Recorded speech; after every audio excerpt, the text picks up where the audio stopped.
A new agreement to fix the Rooiwal Wastewater Treatment Plant in Tshwane has been reached.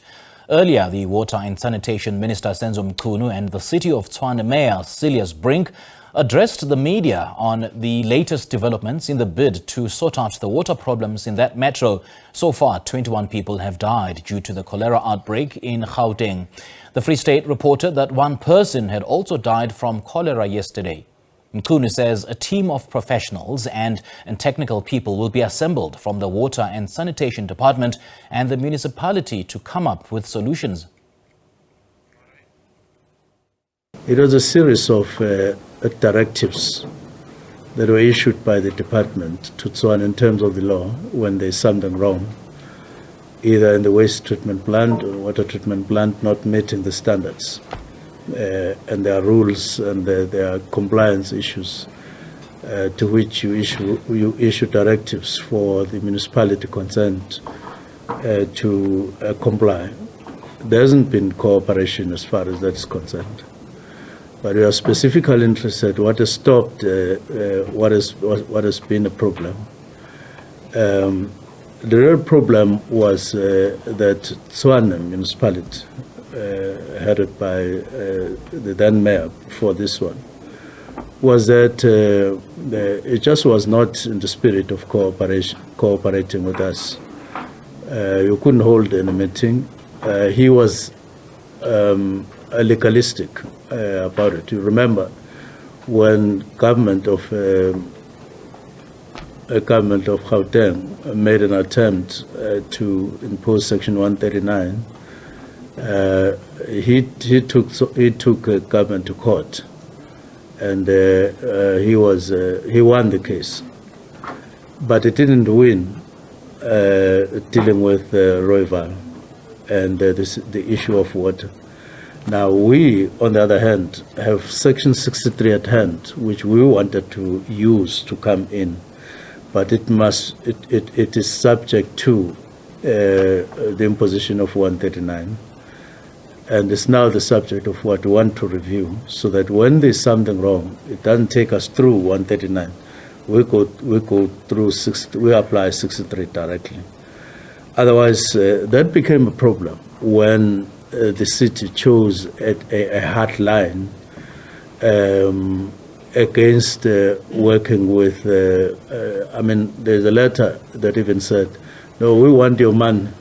Not your intervention.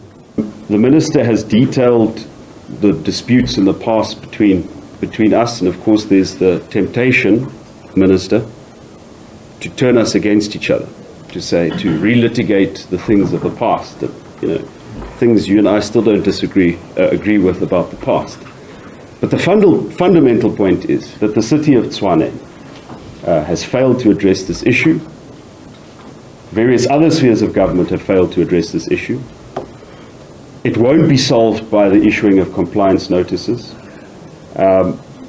It won't be solved by the HRC making recommendation. It will only be solved by us first and foremost taking responsibility for the problem, whatever happened in the past.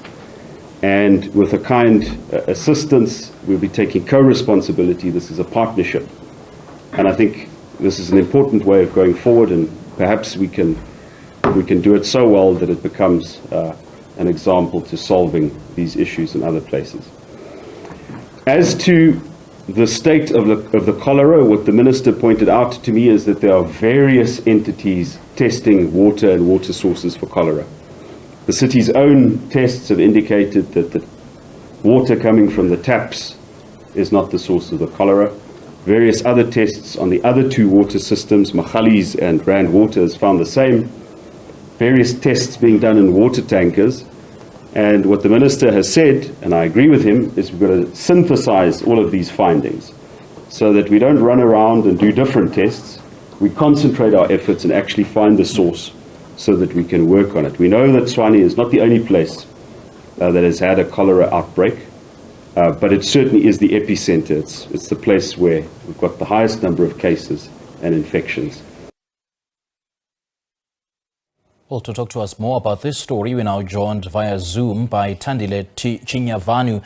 She's a climate and energy campaigner for Greenpeace Africa to unpack the water challenges in the country.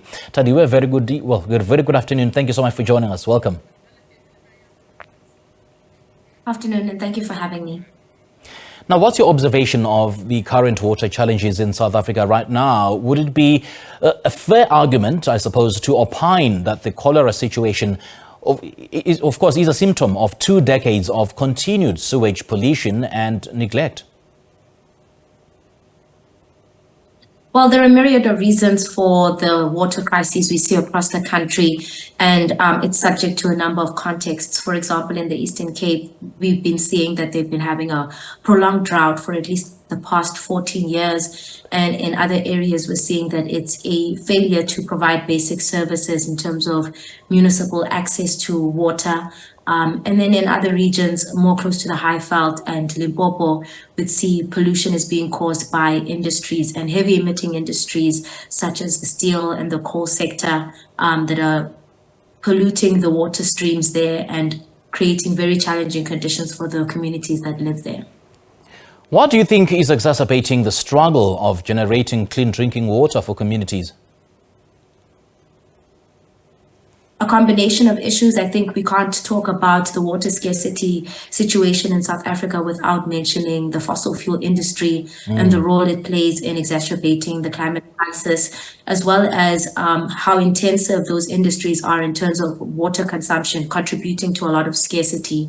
But we also have the issue of how they pollute extensively and are polluting, are releasing effluent into waterways that people could potentially be drinking should they boil it. But ultimately, we're finding that our government is indiscriminately awarding licenses to these industries that do not abide by the legislation in terms of how they should be treating the environment that they occupy. Now, Thandile, do you reckon that the government is capacitated enough to, to test supplied drinking water from all sources on a frequent basis to establish compliance? Well, that mandate would fall with the municipal departments of environmental health, but unfortunately, these departments have not been well capacitated, and it seems that there's a lack of political will to ensure that these municipalities are well capacitated enough to ensure that these drinking sources are actually suitable for drinking. Ultimately, we need to see a lot more commitment from our government to actually deliver on these basic human rights. Well, by all means, the cholera outbreak in Hammanskraal and, of course, now we do understand in the Free State could have been avoided if proper action and necessary action was taken. What are some of these, what are some of the action that was supposed to have been taken by municipalities?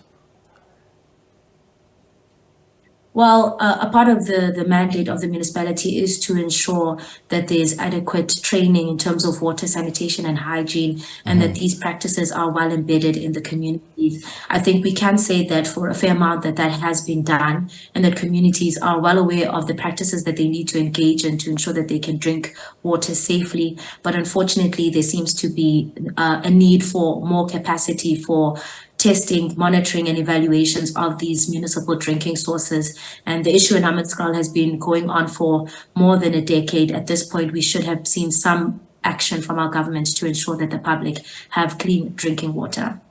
All right, Thandile, we're great chatting to you. Thank you so much for joining us.